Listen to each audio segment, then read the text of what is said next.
1. எந்த ராஜா மரணம் அடைந்த வருஷத்தில் ஆண்டவர் உயரமும் உன்னதமான சிங்காசனத்தின் மேல் வீற்றிருந்ததைக் கண்டேன் என்று ஏசாயா சொல்லுகிறார்? உசியா ராஜா. 2. அவருடைய வஸ்திரத் தொங்கலால் எது நிறைந்திருந்தது? தேவாலயம். 3. சேராபீன்கள் ஒவ்வொருவருக்கும் எத்தனை சிறகுகள் இருந்தன? 6. 4. கூப்பிடுகிறவர்களின் சத்தத்தால் அசைந்தது என்ன?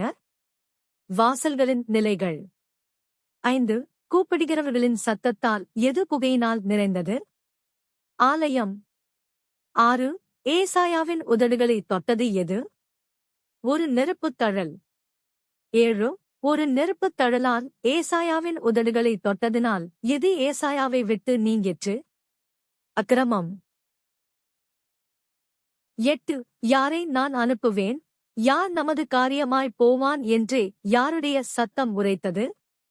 ஆண்டவருடைய சத்தம். 9. இதோ அடியேன் இருக்கிறேன், என்னை அனுப்பும் என்று சொல்லியது யார்? ஏசாயா.